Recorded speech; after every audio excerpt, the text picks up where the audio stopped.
다 같이 성경을 들고 일어서시기 바랍니다. 봉독해 드릴 하나님의 말씀은 에베소서 5장 22절에서 24절 말씀까지를 봉독해 드리겠습니다. 이것은 하나님의 말씀입니다. 아내들이여 자기 남편에게 복종하기를 주께 하듯하라.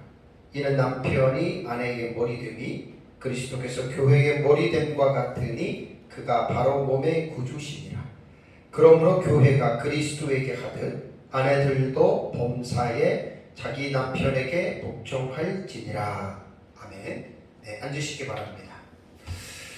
오전 예배에는 가정이란 무엇인가, 또 가정이 어떻게 형성되었는지에 대해서 여러분들에게 말씀을 드렸습니다.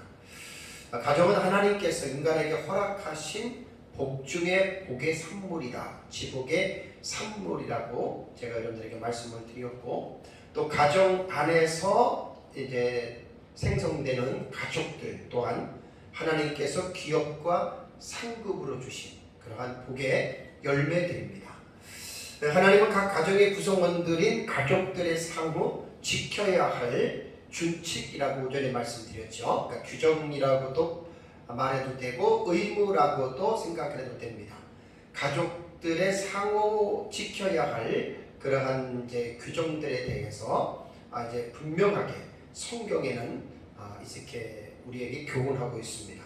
그 내용이 에베소서 5장 22절부터 6장 5절에 기록이 되어져 있는데, 본 단락에 기록된 가정에 관한 교훈은 가정에 대한 모든 말씀들을 주는 것이 아닙니다. 가정에 대한 모든 정보가 들어가 있는 게 아니라 이제 그 중요한 핵심적인 내용들만 이제 간략하게 이제 기록이 되어져 있습니다. 그래서 제가 오전 예배에는 가정에 관한 말씀의 서론의 시간으로서 5장 22절에서 6장 4절까지 가정에 관한 교훈에서 5가지 단락으로 나눠지잖아요. 거기에 대해서 간략하게 여러분들에게 말씀을 드리고, 그다음에 이제 가정에 대한 기본적인 이 부분에 대해서 여러분들에게 제가 말씀을 드렸습니다.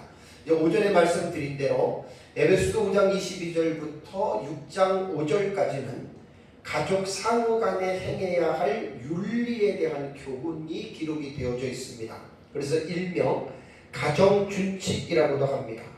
하우스홀드 코데스라고도 이렇게 하는 가정 준칙으로 부릅니다. 그래서 이제 종교개혁자 마틴 루터는 이것을 하우스타펠이라고 불렀습니다. 그래서 오전에 말씀드린 대로 하우스타펠이란 가정의 구성원들이 지켜야 할 규정들이다, 혹은 의무, 혹은 규범, 이렇게 여러분들이 생각을 하면 됩니다.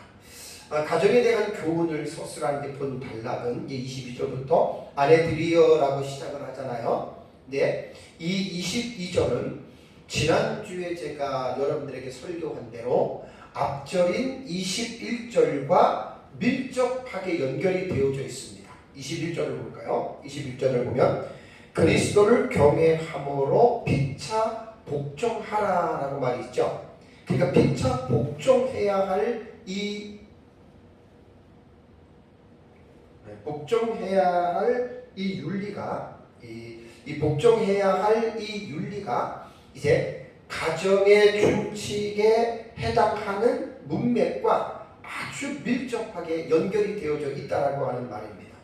그래서 어쨌든 그래서 이제 어떤 학자들은 21절을 이제 20절에서 사실 끝내고 22절 가정의 준칙에 관한 문맥으로 집어넣어서 보는 학자들이 있다고도 말씀을 드렸어요. 그러나 그렇게 보는 것도 있지만 어쨌든 22절로 이제 단락을 마무리 짓고 22절부터는 새로운 가정에 관한 단락으로 이제 이 말씀을 저는 이제 봅니다. 그런데 어쨌든 21절로 단락을 마무리하든 아니면 또 21절이 22절로 연결이 되든지 간에 중요한 것은 뭐냐면 이 21절에 피차 복종하라라고 하는 이 복종의 윤리가 22절부터 시작되는 가정의 준칙과도 연관이 있다라고 하는 말입니다. 그래서 가정 안에 이제 부부 간에 서로가 이제 복종하고, 또 부모와 자식 간에도 항상 그리스도인들은 복종의 윤리 안에서 이제 머물러야 된다라고 하는 거 여러분 꼭 기억을 해야 됩니다. 바울은 에베소 교회 성도들에게 이제 5장 18절에 제가 성령에 의하여 충만해져라라고 하는 이 성령 충만에 관한 말씀을 좀 오랜 시간 동안 제가 이제 주제 설교로 이 성령 충만에 관해서 말씀을 제가 전했죠. 그러니까 이 성령 충만이라고 하는 그 단락에서 끝나는 게 아니라 피차 복종의 관계, 그 다음에 그 뒤에 넘어가는 가정의 관계, 그 다음에 또 그 뒤에 넘어가면은 종과 그 다음에 상전과의 관계, 그 다음에 신앙생활의 모든 그러한 입장에서 성령의 충만한 삶을 살아가야 한다라고 하는 것입니다. 그러니까 가정 안에서도 사실은 이 성령이 충만해야 되는 가정의 공동체 안에서도 바로 이 성령이 충만해야 된다라고 하는 것을 이제 기억을 해야 됩니다. 이번 시간에는 오전 예배 시간에 제가 에베소서에서 기록된 가정에 대한 준칙들 5가지의 단락에 관한 부분들을 대략적으로 말씀을 드린 것에 대해서 구체적으로 이제 하나하나 말씀을 보겠습니다. 오전에 말씀드린 대로 미국의 가정사역자 버지니아 사티어는 가정에 대해서 말하기를 가정은 소우주와 같은 곳이라고 하는 아주 의미심장한 말을 했습니다. 우주란 광활한 곳이고 인간이 아직도 우주의 신비스러움을 풀지 못한 미스테리들이 아주 가득 남아있는 곳이 우주입니다. 우주과학자들이 우주를 위해 계속하여 연구를 해도 계속 발표되는 것을 보면 전에 알지 못했던 새로운 우주가 또 발견이 됐다. 어떤 행성이 발견이 됐다. 계속해서 이제 그런 식으로 나오고 아직도 이 우주의 끝을 인간의 과학자들이 아직 발견을 하지 못했습니다. 그러나 분명한 것은 뭐냐면 하나님이 우주를 창조하셨고 우주는 분명히 끝이 있습니다. 그러나 인간의 지식은 아직 그 끝을 헤아리지 못하고 있다. 그래서 계속해서 과학자들은 지금도 우주에 대한 연구를 계속하고 있는 중입니다. 가정도 마찬가지입니다. 가정은 부모와 자녀로 구성된 아주 매우 간단한 공동체인 것 같지만 각 가정마다 얽혀져 있는 스토리를 들어가서 여러분 봐보면 결코 가정이 다 동일하지 않습니다. 매우 가정마다 매우 복잡한 구조와 관계로서 가정들이 이제 이렇게 얽혀 있다고 하는 것을 여러분 우리는 이제 보게 되죠. 그래서 가정사역자들의 어떤 가정에 대한 연구들을 보면은 버지니아 사티어가 말한 것처럼 가정은 소우주와 같다라고 하는 말이 나름 일리가 있다라고 말할 수가 있습니다. 가정은 하나님께서 주신 이 세상의 최초의 공동체가 가정입니다. 그리고 하나님께서 인간에게 주신 가장 아름다운 공동체가 뭐냐? 저는 가정이라고 봅니다. 그래서 모든 인간의 출생과 성장과 죽음의 모든 관계된 스토리들이 가정에서 시작하고 가정에서 진행하고 가정에서 맞춰지는 것이 여러분 인생사입니다. 오전 예배 시간에 말씀드린 바와 같이 가정은 하나님께서 주신 지복의 산물입니다. 가정 안에서 함께 공존하는 가족들이야말로 하나님께서 각 사람에게 서로에게 주신 가장 귀하고 아름다운 선물이라고 하는 것을 기억을 해야 됩니다. 그러므로 우리는 하나님께서 우리에게 주신 복된 공동체로서의 가정이 어떠한 곳인지에 대해서 분명하게 하나님의 말씀을 통해서 여러분 우리는 이해를 가지고 살아야 됩니다. 오전에 에베소서에 나타난 가정에 대한 교훈들에 대해서 전체적으로 5장 22절부터 6장 4절까지 말씀을 드렸는데 이번 시간부터는 그 내용을 구체적으로 자세하게 이제 살펴보겠습니다. 그래서 가정에서 먼저 하나님께서 말씀하시는 부분이 먼저 우선 부부지간의 윤리에 대해서 하나님 말씀하십니다. 가정에서 부부는 가정을 세우는 핵심적인 파트너지요. 그래서 부부관계가 어떠하느냐에 따라서 가정의 분위기가 달라지고요. 가정에서 제일 제일 중요한 위치가 바로 아내와 남편인 그러한 부부 관계입니다. 그래서 이번 시간에는 아까 봉독해드린 22절과 24절에 아내의 남편에 대한 의무, 그러니까 하나님이 아내에게 남편을 어떻게 대해야 될 것인지에 대한 이 부분에 대해서 말씀을 보겠습니다. 아까 봉독해드린 말씀이 22절에서 24절 말씀인데요. 자, 22절에서 24절 말씀까지 문장의 요지를 먼저 말씀을 드리면 아내들이 자기 남편에게 복종하라라고 하는 말입니다. 중요한 요점은. 근데 남편에게 복종하는 것이 그냥 복종하는 것이 아니라 하나의 샘플을 말씀을 하셨지요. 그것은 교회가 주님께 복종하듯 아내는 남편에게 복종하라라는 말입니다. 왜 아내가 남편에게 복종해야 할까요? 그것은 오늘 본문에 보면은 남편은 아내의 머리가 되기 때문에 아내들은 머리가 되는 남편에게 복종하는 것이 옳다. 이것이 22절에서 24절의 요지입니다. 이게 중요한 핵심이라는 말입니다. 그럼 본절을 자세하게 들어가서 한번 말씀을 보겠습니다. 우선 22절을 볼까요? 22절을 보면 아내들이여 자기 남편에게 복종하기를 주께 하라. 21절 말씀이 이 내용입니다. 사도 바울은 그리스도인들의 아내에게 자기 남편에게 복종하라라고 명령형입니다. 지금 이게.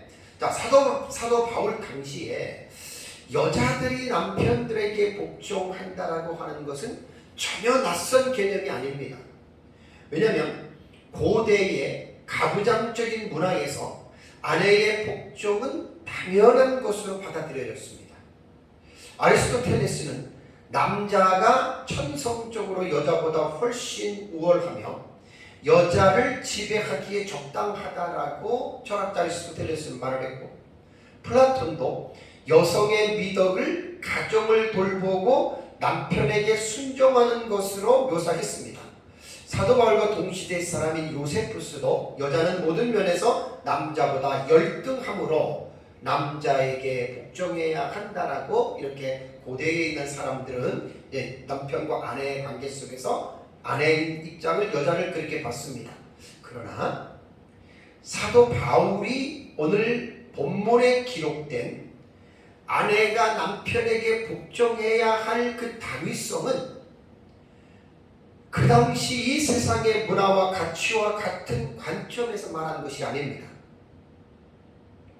바울은 세상 사람들의 가치관처럼 여자가 열등한 존재이기 때문에 남편에게 복종하라고 말하지 않았습니다. 그러니까 우리가 오해를 하면 안 됩니다. 갈라디아서 3장 28절을 보면 너희는 유대인이나 헬라인이나 종이나 자유인이나 남자나 여자나 다 그리스도 예수 안에서 하나이니라 라는 말을 했습니다. 고대 사회에서는 인종 간의 차이나 주인과 종의 차이 그리고 남녀의 차이가 분명했습니다. 그러나 그리스도인들은 기독교는 그렇지 않다라는 말입니다. 예수 그리스도 안에서 예수 그리스도를 믿음으로 말미암아 모든 차별들이 철폐가 되고 해소가 되었다고 성경은 우리에게 말하고 있습니다. 그 중에 하나 아주 특이한 것이 뭐냐면 바울은 부부관계에 있어서 남편과 아내가 어떤 한쪽이 우월하고 한쪽이 월등한 그러한 언밸런스가 나는 관계가 아니라 남편과 아내는 동등하다라고 하는 말을 아주 놀라운 교훈을 했습니다. 자, 고린도전서 7장 4절을 보십시오. 아주 놀라운 말이에요. 바울 당시에 이제 고린도전서 7장 4절을 보면 아내는 자기 몸을 주장하지 못하고 오직 그 남편이 하며 남편도 그와 같이 자기 몸을 주장하지 못하고 오직 그 아내가 하나니라는 말을 했습니다. 자, 이 본절에서 아내는 자기 몸을 주장하지 못하고 오직 그 남편이 주장한다라고 하는 말은 가부장적인 사회에서는 당연한 말입니다. 여자는 남자가 시킨 대로 해야 되라고 이렇게 가부장적인 사회에서는 이 말에 동의를 하겠지만 그 다음 말이 문제입니다. 남편도 그와 같이라고 말했습니다. 자기 몸을 주장하지 못하고 오직 그 아내가 남편의 몸을 주장해야 된다. 바울 당시에 가부장적인 사고를 가지고 있는 남성들에게는 도저히 용인할 수가 없고 도저히 이 사실을 받아들일 수가 없는 엄청난 그러한 내용입니다. 여기에서 주장하다, 자, 남자만 여자의 몸을 주장하는 것이 아니라 여자도 남편의 몸을 여자가 주장한다, 이 말이거든요. 주장하다라고 하는 이 말은 엑수시아조라고 하는 이 말인데 권리나 권세를 가지고 행사하는 거예요. 그러니까 아내가 남편의 몸에 대해서도 권한을 갖고 있다라고 하는 말은 아내가 남편의 몸도 아내의 권리나 권세를 가지고 아내가 주장할 수 있다라고 하는 말입니다. 정말 엄청난 말입니다. 기독교는 세상과 많은 점에 있어서 다릅니다. 그리스도인들은 부부관계가 한쪽에서 일방적으로 상대를 주장하는 것이 아니라는 말입니다. 부부관계는 철저하게 에베소 5장 21절에 말한 것처럼 상호 복종의 관계입니다. 특히 아내가 오늘 22절 말씀처럼 아내가 남편에게 복종하라는 말씀을 빌미로 남편들이 여자들에게 복종을 강조한다면 에베소서 5장 21절의 교훈은 그리스도를 경외함으로 피차 복종하라라고 하는 하나님의 말씀을 모르는 것이고 하나님의 말씀을 무시하는 처사가 됩니다. 그렇기 때문에 남자들은 이 말의 의미를 제대로 알아야지 이 말씀의 의미도 모르고 이 말씀을 무기로서 자기 아내에게 무조건 남편에게 복종하라고만 강요를 한다면 그것은 성경을 잘못 이해하고 있기 때문에 그렇습니다. 근데 오늘 22절을 보면 아내들이 자기 남편에게 복종하는데 복종의 샘플이 있죠. 그 샘플이 뭐냐면 죽게 하듯 하라라는 말이 나옵니다. 22절에. 근데 설교를 준비하면서 22절의 말씀을 보니까 본문 비평이 필요한 본문이더라고요. 그러니까 주경학자들의 주석을 보면은 22절은 본문 비평이 필요하다. 그래서 제가 이제 쭉 공부를 하고 찾아보니까 사본학적으로 볼 때는 우리말도 사본에서 번역을 한 거잖아요. 사본이 한두 가지가 아니라 많습니다. 근데 22절을 보면은 어떤 사본에는 동사가 있어요. 수로가 있어요. 우리말은 수로가 있는 거예요. 근데 어떤 사본들에는 동사가 없습니다. 그래서 이제 학자들이 이제 성경을 번역할 때 어떤 사본을 가지고 번역하느냐에 따라서 동사가 없는 사본을 번역하면은 동사가 없기 때문에 문장이 불완전한 문장이 되고 또 사본에 동사가 기록된 문장을 번역하면은 우리말처럼 완전한 문장이 되는 것이죠. 자, 성경이 기록된 원본은 이미 없어졌습니다. 그런데 원본을 필사하는 과정에서 보면 수많은 사본들이 등장하잖아요. 근데 사본들은 헤아릴 수가 없을 만큼 그 수가 많다라고 합니다. 그래서 신약 성경의 사본은 작은 조각들, 종이 한 반페이지 정도 되는 그런 조각들까지 포함하면 약 5천에서 6천여 개의 사본이 된다고 그래요. 그러니까 온전하게 마태복음부터 계시록까지 정리된 사본은 그렇게 많지 않다라고 봅니다.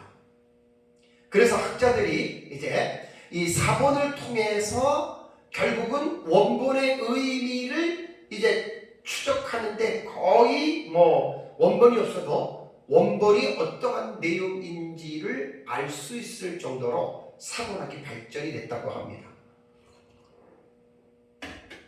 그래서 그 수많은 사본들을 가지고 오랫동안 이제 사본학에 대한 학자들이 연구한 결과 많은 사본들이라도 비교 분석하고 또 비교 분석해서 결국은 이제 사본을 가지고도 원본의 뜻이 대략 이럴 것이다라고 하는 이제 그 정도의 수준까지 이르렀다고 합니다. 근데 사본을 보면은 오래된 사본일수록 권위가 있어요. 오래된 사본일수록. 그 다음에 시간이 지날수록 발견된 사본들은 오래된 사본보다는 권위 면에서는 조금 떨어집니다. 그래서 학자들의 표현이 보면은 오래된 사본을 고대 사본이라고 말을 하는데, 고대 사본을 보통 신약성경 같은 경우는 대문자 사본이라고 학자들이 부르고, 그 다음에 시간이 지난 이후에 후기 사본들을 소문자 사본이라고 부른다고 합니다. 그래서 비잔틴 계열의 사본은 거의 다 후기에 기록된 사본으로 숫자가 되게 많다 그래요. 비잔틴 사본에는. 자, 그렇다면 고대 사본과 그 다음에 후기 사본들을 비교할 때 동사에 관한 문제는, 고대 사본인 대문자 사본들에는 22절에 복종하라라고 하는 동사가 안 나온다고 합니다. 가장 권위 있게 보는 오래된 사본에 거기에는 동사가 안 나와요. 근데 후기 소문자 사본과 비잔틴 계열의 사본에는 복종하라라고 하는 동사가 들어가 있다라고 합니다. 그래서 후기 사본들은 동사가 없는 불완전한 문장을 완전 문장으로 만들기 위해서 복종하라는 동사 휘포타소에세라고 하는 이 동사를 삽입한 것으로 학자들은 유추하고 있습니다. 지금 우리가 보고 있는 이 개정개혁은 후기 사본을 가지고 번역을 했기 때문에 복종하라라고 하는 이 동사가 들어가 있어요. 그래서 22절에 아내들이여 자기 남편에게 복종하기를 주께 가득 하라, 이것은 후기 사본을 가지고 번역을 했기 때문에 동사를 집어넣어서 완전한 문장을 만들어 놨는데, 고대 사본에 동사가 없는 불완전한 문장의 사본을 가지고 번역한 성경이 있는데 우리말 성경의 마사 성경입니다. 마사 성경 이학재 교수님이 저희 이제 신대원 동기인데 참 훌륭하신 분이십니다. 거기에 보면 마사 성경에 보면은 그 대문자 사본으로 번역을 해가지고요 이렇게 했습니다. 그대로 번역한 걸 읽어드릴게요. 아내들아 자기 남편들에게 주님께와 같이 하라, 요 내용밖에 없는 거예요. 그러니까 복종하라가 없는 거예요. 그러니까 아내들은 남편들에게 주님께 하는 것 같이 해라. 그래서 이 복종하라라고 하는 휘포타소에스세는 이제 그 소문자 사본에는 있다고 그랬잖아요. 이거를 갖다가 집어넣는데, 어쨌든 저는 이 불완전한 문장을 완전 문장으로 만들기 위해서 복종하라라고 하는 이 단어를 집어넣은 것은 저는 괜찮다고 봐요. 왜냐하면 21절에도 복종하라가 나오고 24절에도 복종할지니라가 나오잖아요. 똑같은 단어입니다. 휘포타소에스세라고 하는 똑같은 단어인데, 이 단어는 휘포타소의 원형이 휘포타소입니다. 휘포타소의 명령 현재 중간태입니다. 동사가 나오면요 명령형 현재 태로는 중간태라고 하는 것을 기억해 줍니다. 헬라어는 동사의 언어라고 할 만큼 동사를 잘 읽어야 됩니다. 동사 안에 담겨있는 그 내용을 가지고 읽어야 되는데, 이 휘포타소 복종하다라고 하는 이 말은 뭐뭐에 의하여 혹은 뭐뭐의 아래라고 하는 뜻을 가진 전치사 휘포에서 왔습니다. 휘포. 오케이. 휘포에서 왔어요. 휘포에서 뭐뭐 아래에서 왔고, 그 다음에 순서 있게 정렬하다, 배열하다라고 하는 뜻을 가진 타소에서 왔습니다. 타소. 이것이 타소에서 왔어요. 그래서 휘포타소라고 하는 단어입니다. 그러니까 이제 이 휘포타소의 문자적인 의미는 뭐뭐 아래에 배열한다라고 하는 말이거든요. 뭐뭐 아래에 이렇게 선다는 말인데, 이것은 지휘관의 명령에 따라서 어떤 군인들이 딱 줄로 이렇게 정렬한 것들을 연상하죠. 그러니까 복종이라고 하는 단어가 여기서 왔다는 거예요. 자, 우리말의 복종이라고 하는 의미는 남의 명령이나 의사에 그대로 따른다. 이게 복종이라고 하는 우리말의 말입니다. 그러니까 남편에게 복종하라고 하는 말은 남편의 명령이나 남편의 뜻에 그대로 따라가면서 살아가라고 하는 말입니다. 근데 이제 이 동사는 복종하다라고 하는 이 휘포타소 에스세, 여기다가 이제 에스세를 붙이면 돼요. 여기다가 휘포타소 S셀을 붙이면 여기에서 S셀을 붙이면 휘포타소의 명령 현재 중간태라 그랬죠, 그죠? 근데 여기에서 다 중요합니다, 이거 단어가. 왜냐면 아내들이 남편에게 복종할 때 우선 태를 먼저 말씀을 드릴게요. 보통 태 그러면 태는 동사의 움직이는 방향이나 움직임의 태도를 말할 때 태를 보면 나오거든요. 그래서 우리 잘 알고 있는 대로 수동태, 능동태, 그 다음에 중간태가 있습니다. 자, 이 중간태가 세 개가 있는데 이 동사의 태를 보면은 움직임의 방향을 금방 우리가 읽을 수가 있는데 이 본문은 뭐라고 했죠? 이 휘포타소에스라고 하는 이 단어는 중간태라 그랬잖아요. 중간태의 해석의 특징은 그겁니다. 자기 스스로 자기를 위해서 하는 것입니다. 동사의 그 형태가 자기 자신을 위해서 하는데 억지가 아닌 능동형의 의미를 가지고 자원하는 마음으로 스스로 하는 거예요. 그러니까 아내들이 남편에게 복종하라고 하는 말이 중간태로 기록이 되어졌다라고 하는 말은 1차적으로는 자기 자신을 위해서 복종해야 됩니다. 그리고 억지로 하는 것이 아니라 자발적으로 이 남편의 말에 복종하라라고 하는 것이 중간태가 우리들에게 주는 교훈이라고 하는 말입니다. 억지로 하라는 말이 아닙니다. 하기 싫은 거 억지로 하라는 말이 아닙니다. 다음에 시상은 뭐지요? 이것이 시제가 현재형입니다. 현재형이기 때문에 늘 항상 계속적으로 복종하라는 겁니다. 그러니까 기분 좋을 때는 복종하고 기분 나쁠 때는 복종하지 않는, 그게 아니라 현재형이기 때문에 항상 늘 계속해서 남편에게 복종해야 된다라고 하는 말입니다. 다음에 이것이 법이 명령법이잖아요. 명령형으로 되어졌잖아요. 그러니까 어떤 아내든지 예외 없이 결혼한 모든 아내들은 모든 남편들에게 중간태의 마음으로 자원하는 마음으로 자발적으로 남편에게 복종하라고 하는 말입니다. 남편이 강요나 협박에 의하여 굴종하는 차원에서의 복종이 아니라 자기 스스로가 자기 자신을 위해서 자발적으로 복종하라고 이제 이 단어의 의미가 동사의 의미가 그렇다라고 하는 것을 꼭 기억을 해야 됩니다. 베드로전서 3장 1절과 5절에는 이 히포타소라고 하는 이 단어를 순종하다라고 번역을 했습니다. 베드로전서 3장 1절을 보면 아내들아 이와 같이 자기 남편에게 순종하라 그랬습니다.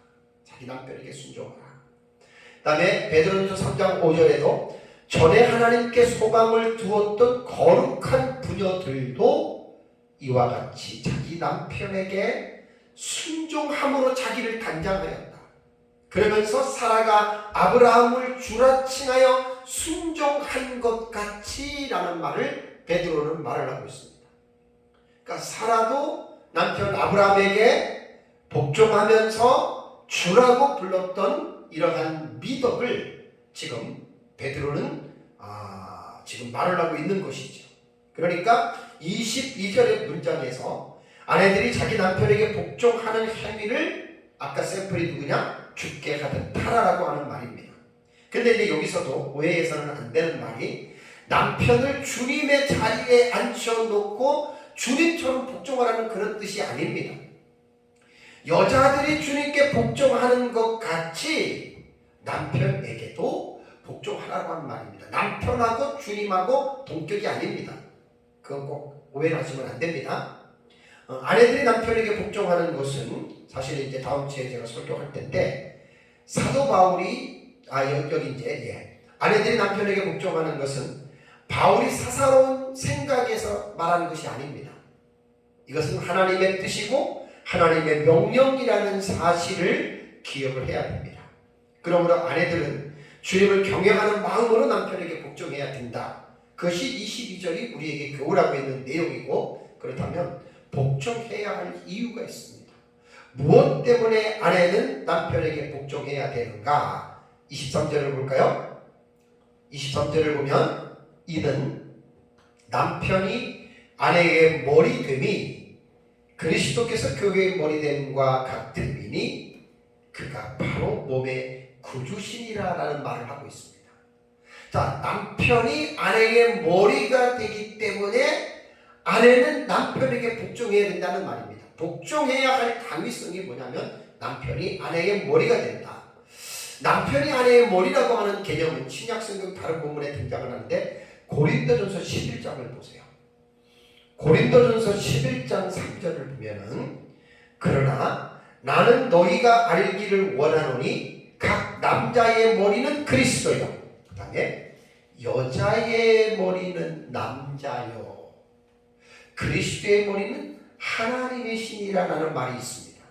근데 고린도전서 11장의 본문을 보면은 왜 남자가 여자에게 머리인지에 대한 이유는 설명하지 않아요.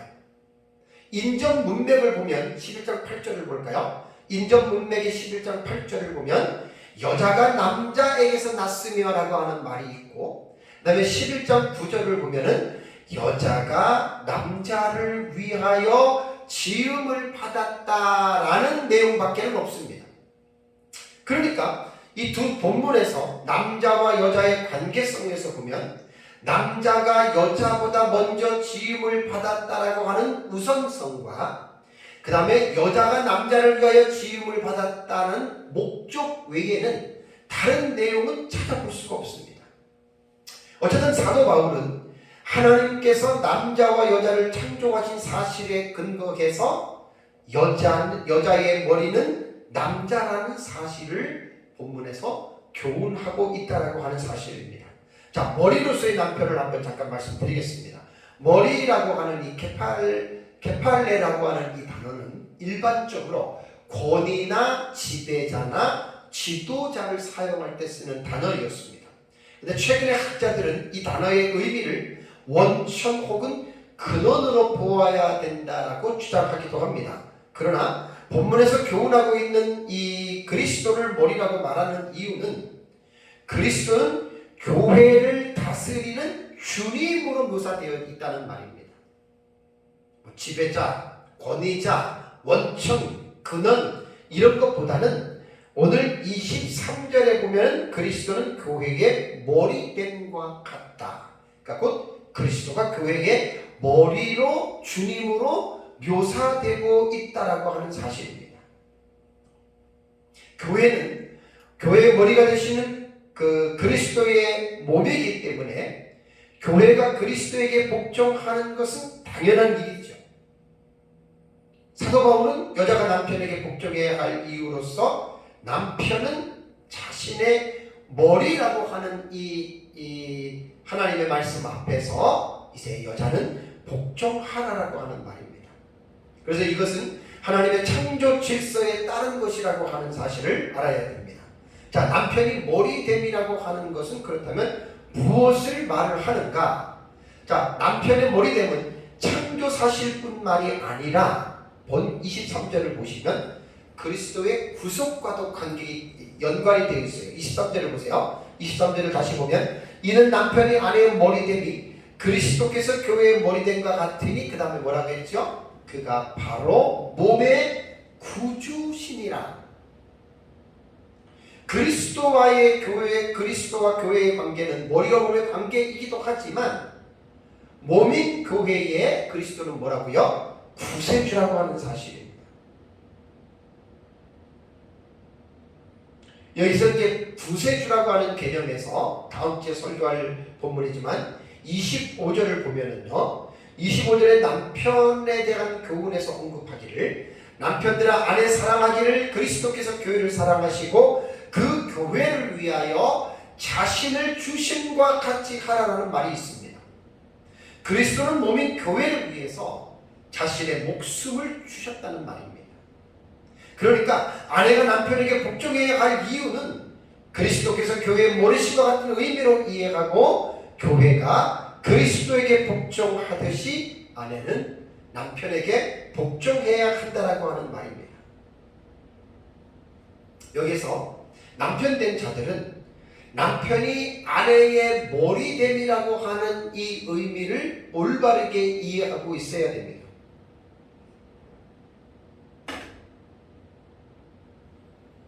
하나님께서 남편에게 머리의 권한을 부여하신 것은 아내를 지배하고 억누르기 위하여 남편에게 아내의 머리라고 하는 이 권위를 주신 게 아닙니다. 하나님의 창조 질서를 따라서 아내의 머리로서 아내를 책임지고 그 다음에 사랑으로 섬기기 위하여 하나님이 아내의 머리로 남편을 세웠다는 것입니다. 이것은 바로 예수 그리스도가 교회를 이끌어 나가시는 그 모습을 통해서 우리는 이런 말을 유추해 볼 수 있습니다.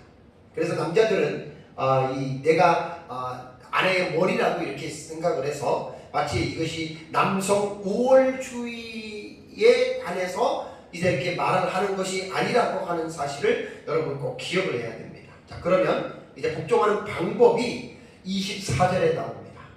자, 사도 바울은 아내가 남편에게 복종하는 것을 그리스도와 교회의 관계에서 이루어지는 이 일을 본보기로 교훈을 삼고 있죠.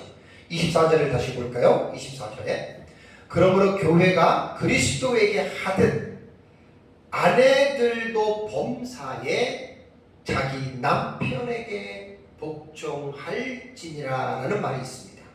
자, 22절에서도 아까 말씀드렸죠. 아내들이 자기 남편에게 복종하기를 주께 하듯 하라라고 교훈했습니다. 바울은 아내들이 남편에게 복종하는 것을 교회가 그리스도에게 복종하는 모델로서 지금 제시하고 있습니다. 교회가 그리스도에게 어떻게 복종하는가? 자, 에베소서에서 먼저 우리가 교회에 대해서 지난번에 다 설교를 했지만 정리해서 좀 말씀을 드리겠습니다. 자, 교회를 그리스도의 머리라고 에베소서에는 강조하고 있습니다. 에베소서 1장 22절을 볼까요? 에베소서 1장 22절에는 그를 만물 위에 교회의 머리로 삼으셨느니라 라고 말하겠습니다. 그러니까 예수님이 교회의 머리로 하나님이 삼으셨고 그 다음에 교회는 머리 대신 그리스도의 몸이라고 1장 23절에 말했습니다. 1장 23절을 보면 교회는 그의 몸이니 만물 안에서 만물을 충만하게 하시는 이의 충만함이니라 라고 말하고 있습니다. 그리고 몸인 교회는 머리이신 그리스도와 연결되고 결합되어 머리의 지시대로 몸이 순종하여 자란다라고 1장 15절과 16절에 교훈하고 있는데 한번 보십시오. 에베소서 1장 15절과 16절 오직 사랑 안에서 참된 것을 하여 범사에 그에게까지 자랄지라 그는 머리니 곧 그리스도라 그에게서 온몸이 각 마디를 통하여 도움을 받음으로 연결되고 결합되어 각 지체의 분량대로 역사하여 그 몸을 자라게 하며 사랑 안에서 스스로 세우느니라. 그러니까 교회는 몸이고 머리가 그리스도잖아요. 그러니까 머리이신 그리스도와 교회는 머리와 몸으로 하나로 지금 연합되어져 있고 몸은 머리로부터 지시와 인도를 받아서 몸이 움직이는 거예요. 그러니까 그리스도가 교회의 머리된과 같이 아내의 머리가 남편이라고 하는 말은 뭐냐면 아내는 몸이고 남편은 머리로서 머리와 몸은 한 몸이라고 하는 것입니다. 주님의 몸된 교회가 머리이신 그리스도의 지시에 의하여 순종하듯이 아내는 머리 되는 남편의 말에 순종해야 한다라고 하는 것이 사실 하나님이 아내들에게 남편을 향한 그러한 의무라고 하는 것을 여러분 꼭 기억을 해야 됩니다. 근데 여기서 우리가 오해를 해서는 안 되는 것이 있습니다. 지금 어떻게 보면 그리스도와 남편이 동격의 관계로 이렇게 볼 수가 있는데 어떤 포지션 상에서는 동격일 수가 있지만 본질에는 전혀 다릅니다. 왜냐하면 그리스도는 완전한 존재인 하나님이시고 남편은 불완전한 존재인 사람이라는 것입니다. 그리스도는 부족함이나 잘못된 점이 없지만 남편은 사람이기에 부족하고 잘못할 수 있는 존재라는 말입니다. 그러므로 교회가 그리스도에게 복종하는 것과 같이 아내들도 남편에게 복종하라고 하는 말의 의미를 남편이나 아내나 이것을 오해해서는 안 된다라고 하는 말입니다. 좀 이해를 돕기 위해서 아내들도 범사에 자기 남편에게 복종하라고 하는 의미를 무조건 남편의 말에 복종하라는 의미는 아니라는 말입니다. 무조건이 아닙니다. 오늘 말씀드린 대로 예수님에게는 무조건 우리가 복종해야 하지만 남편은 그런 존재가 아닙니다. 또 남자들도 오해해서는 안 됩니다. 남편은 유한한 인간이고 불완전한 존재이므로 잘못된 요구할 수 있습니다. 아내에게. 그래서 아까도 말씀드린 대로 남편은 이 말씀을 아내를 향한 무기로 사용해서는 절대로 안 됩니다.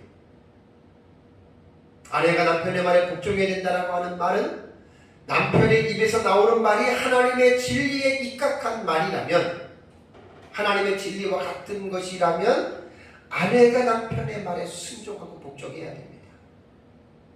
그러나 남편의 입에서 나오는 말이 하나님의 진리와 위배가 된다면 아내는 그 남편의 말에 복종하면 안 됩니다. 예를 들어서 예수 믿지 마, 하나님 믿지 마, 교회 가지 마, 헌금하지 마. 예를 들어서 하나님의 말씀과 반대가 된다면 아내는 그 말을 복종하면 안 됩니다. 그러니까 그걸 오해하면 안 된다는 이야기예요. 아내들도 알아야 할 사실은 남편의 말에 하여와 같이 무조건 이 말씀 때문에 복종해야 된다? 그것도 아닙니다. 그래서 상당히 제가 지난주에도 5장 21절에 그리스도를 경외함으로 피차 복종하라고 하는 말도 복종에 대한 의미가 무조건 복종이 아니에요. 상대방의 요구가 하나님의 말씀과 하나님의 뜻과 부합이 되면은 복종해야 돼요. 그거는 어느 누구도 복종해야 됩니다. 성도들만 목사에게 복종하는 것이 아니라 목사도 성도에게 복종해야 됩니다.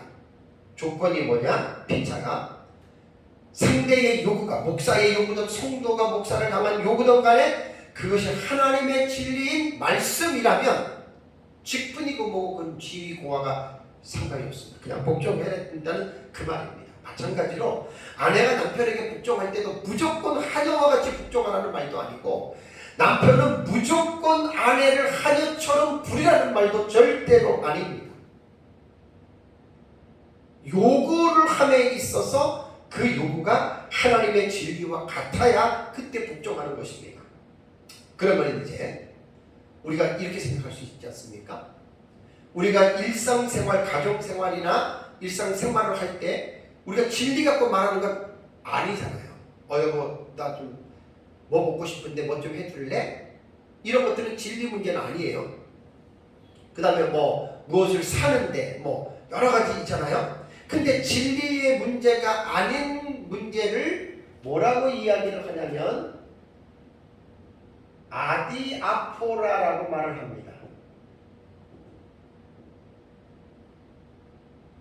이 아디아포라라고 하는 이 말은 뭐냐면 진리의 문제가 아닌 우리가 세상을 살아가면서 겪는 그런 상황들, 이런 아디아포라의 문제에 있어서는 어떻게 하는 것이 옳으냐? 이것은 아내는 할 수만 있다면, 진리 문제가 아니니까 할 수만 있다면 남편의 말을 따라주는 것이 옳습니다. 그렇다고 무조건 하라는 말은 아닙니다. 나는 떡볶이를 먹고 싶은데 남편은 고기를 먹자. 따라주면 좋은데 그렇다고 무조건 따라주는 게 아니에요. 왜냐하면 내가 못할 상황이 있을 수도 있거든. 그러니까 아내가 남편의 말에 복종하라고 하는 이 말은 어떤 진리 문제가 아니에요. 이런 거는 진리 문제가 아닌 경우에는 할 수만 있다면 남편의 말을 따르는 것이 저는 옳다라고 생각을 합니다. 자, 아내가 남편의 말에 복종해야 할 이유는 아내의 신분이나 지위가 남편보다 열등해서 그런 것은 아닙니다. 이거는 남편의 말에 복종하는 아내도 분명한 정체성을 가지고 알고 해야 됩니다. 뭐가 무서워서 그러냐, 뭐에서 피해, 이렇게 그런 차원에서 복종하면 안 됩니다.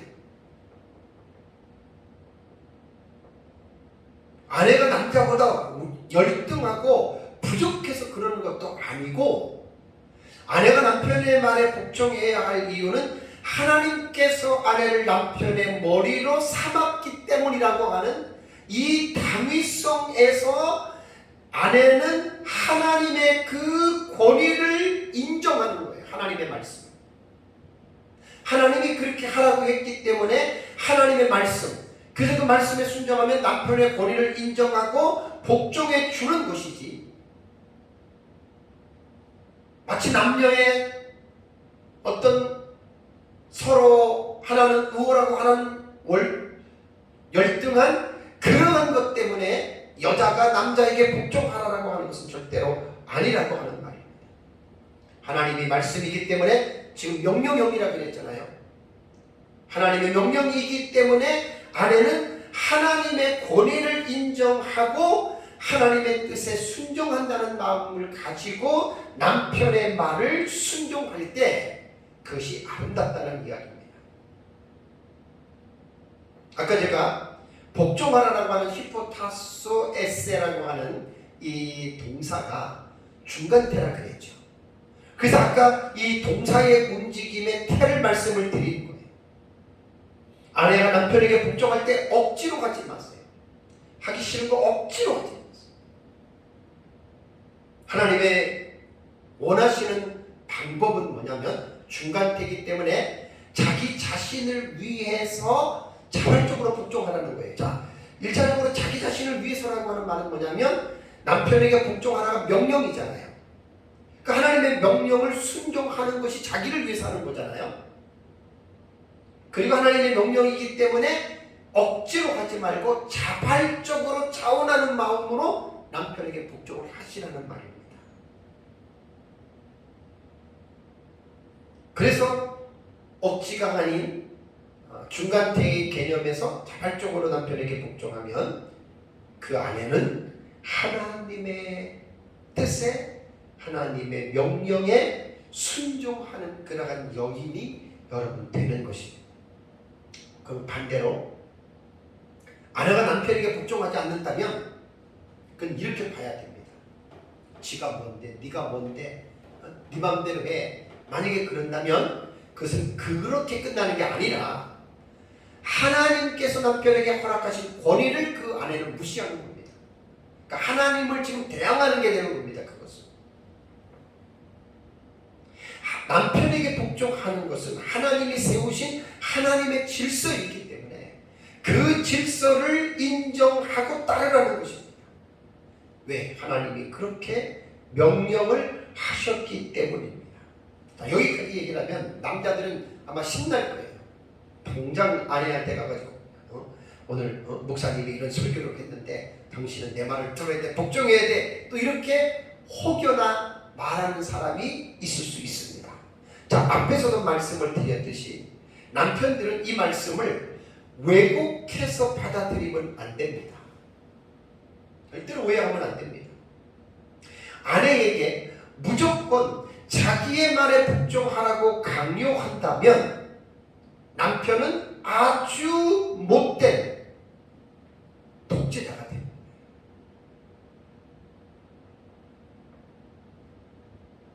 아내는 남자에게 복종하라는 법이 없습니다. 남편도 아내에게 복종해야 됩니다. 5장 21절에 피차 복종하라고 하는 이 말씀에서 연결이 된 거라고 제가 그랬잖아요. 성경을 알려면 전체적으로 알아야지 부분적으로만 성경을 깨닫는다면 그 성경을 오해하는 하는 일입니다. 그래서 가정의 준칙들이 오전 예배도 제가 말씀을 드렸지만 이 말씀의 의미를 제대로 알지 못하고 이 말씀의 의미를 가지고 이걸 가지고 서로 무기로서 이렇게 사용을 한다면 여러분 그건 분명히 잘못된 것이라고. 분명히 잘못된 것입니다. 그렇게 사용해서는 안 됩니다. 사실 이제 다음 주에 남편이 아내에게 어떻게 행해야 할 의무에 대해서 제가 이제 설교를 할 텐데 남편에게 주어진 명령은 아내가 남편에게 하는 것보다 훨씬 더 중요하고 훨씬 더 어려운 내용의 말씀입니다. 오전에도 말씀을 드렸잖아요. 여자는 그냥 단순하게 남편 말에 복종만 하면 다 끝나요. 근데 남편이 아내에 대한 이 의무는 그것과는 전혀 다릅니다. 차원이 다릅니다. 아내를 사랑하라고 했는데 그리스도께서 교회를 사랑하시고 자신을 희생제물로 주신 같이 아내를 사랑하라고 했습니다. 이렇게 아내를 사랑하는 남편들이 얼마나 있겠습니까? 그러니까 여자가 남편에게 복종하는 것보다 남편이 아내를 사랑하는 이게 훨씬 더 어렵습니다. 자기 목숨을 주면서까지 아내를 사랑하라는 건데 정말 어려운 겁니다. 그거. 그리고 아내를 자기 자신과 같이 사랑하라고 했죠.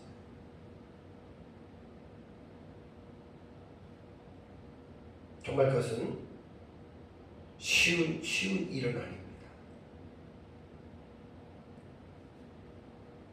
우리가 하나님의 말씀을 올바르게 알지 못하면 말씀을 무기로 사용하는 경우들이 많습니다. 오늘 22절에서 24절에 대한 내용은 아내들에게 하나님께서 하시는 가정의 준칙 중에 하나입니다. 아내의 의무입니다. 남편에게 복종해야 된다. 사랑하는 성도 여러분, 사도 바울은 에베소 교회 성도들에게 하나님께서 지복으로 주신 가정에 대한 가족 간의 상호 준칙에 대해서 교훈을 하고 있습니다. 가정과 가족들은 하나님께서 각자에게 주신 정말 귀한 복의 산물들입니다. 하나님께서 허락해 주신 가정도 아름답고 행복한 가정으로 만들어 가야 되는데 오전에 말씀드린 대로 아름답고 멋진 정원이 저절로 완성되는 게 아니라 정원을 가꾸는 정원사의 노력에 따라서 정원은 아름다워지는 것입니다. 행복한 가정들을 보면 부럽지요? 우리 가정도 행복한 가정이 되기를 원하지요? 그렇다면 서로가 해야 할 준칙들이 있습니다. 준칙. 표준으로서의 감당해야 할 규정들이 있다라고 하는 말이에요. 피차 상호 간에 서로가 서로에 대한 규정들이 있고 의무가 있습니다. 그것을 무시해서는 가정은 결코 아름다워지지도 않고 행복해지지도 않는다. 가족의 구성원들이 각각 자기의 이기적인 어떤 요구만을 내세우고 상대방의 요구를 들어주지 않고 자기의 요구만 목소리를 높인다면 그 행복한 가정이 아니라 불행한 가정이 됩니다. 오전에 말씀드린 대로 우리가 가정을 한번 생각해 보십시오. 가족들을 한번 생각해 보십시오. 남편이 아내를 얻을 때, 아내가 남편을 얻을 때 하나님의 다 은혜입니다. 하나님의 복입니다. 자식을 낳는 것도 하나님이 주셨기 때문에 그 자식이 기업과 상급으로 우리에게 주어진 자식들입니다. 복덩이입니다. 자녀들도 부모가 없이는 이 세상에 태어날 수가 없습니다. 부모를 통해서 하나님이 자기들을 세상에 태어나게 했기 때문에 가족의 구성원들은 가정 안에 있는 그 구성원들이 하나님이 주신 은혜라고 하는 이 사실을 잊어서는 안 됩니다. 그리고 가정은 가만히 내버려 두면 행복해지질 않아요. 자꾸만 가정을 가꾸어야 돼요. 가정을 가꾼다는 말은 뭐냐면 이제 오늘 아내 입장에서 남편을 어떻게 대해야 하느냐 복종하십시오. 억지가 아니라 열등해서 복종하라는 말이 아니라 하나님이 세우신 질서이고 하나님께서 명령하신 말씀이기 때문에 억지가 아닌 자기 자신을 위하여 자원하는 마음으로 남편의 말을 복종하십시오. 그러면 가정이 아름다워지고 행복해집니다. 다음 주에 설교할 남편도 마찬가지입니다. 남편은 아내를 정말 사랑해야 됩니다. 연약한 그릇이기 때문에 더더욱 사랑해요. 이렇게 하나님의 말씀을 순종할 때 부부는 행복해지는 거예요. 부부가 행복해지면 자식들은 그 행복한 분위기 안에서 자식들이 자랍니다. 제일 행복이 그겁니다. 부부가 서로 사랑하면서 사는 그 가정에서 자란 아이들은 거의 다 모두가 다 확실하게 심성들이 좋아집니다. 그러나 부부가 서로 다투고 싸우고 그런 가정에서 자라는 아이들은 심성이 옳지 않습니다. 그래서 가정은 부부 간의 관계가 그렇게 중요하다. 그래서 하나님이 먼저 아내들에게 말을 하고 그 다음에 이제 남편에게 말을 해서 부부 관계를 하나님께서 이제 이렇게 견고하게 세워가시고 그 다음에 또 부모는 자식을 양육할 때 정말 잘 양육해야 돼요. 그것도 다음에 말씀을 전할 때 그 부분에 대해서 말씀을 제가 전하겠습니다. 오늘 살펴본 22절에서 24절의 요지는 아내들은 자기 남편에게 복종하라는 것이고 복종하되 교회가 주님께 복종하듯 복종하라는 말입니다. 아내가 남편에게 복종해야 할 이유는 남편은 아내의 머리로 하나님이 세우셨기 때문에 하나님이 세우신 질서이고 하나님이 남편에게 주신 권위이기 때문에 이러므로 아내들은 남편에게 복종하는 것이 옳다라고 하는 말입니다. 그래서 아내가 남편에게 복종하면 아내는 하나님의 창조의 질서를 따라가는 것이고 하나님의 명령을 순종하는 것이기 때문에 아내된 자들은 오늘 이 말씀을 잘 기억하고 남편에게 복종하면서 사랑으로 잘 행복한 가정을 만들어 가시기를 주님의 이름으로 축원합니다. 우리 다 같이 기도하겠습니다.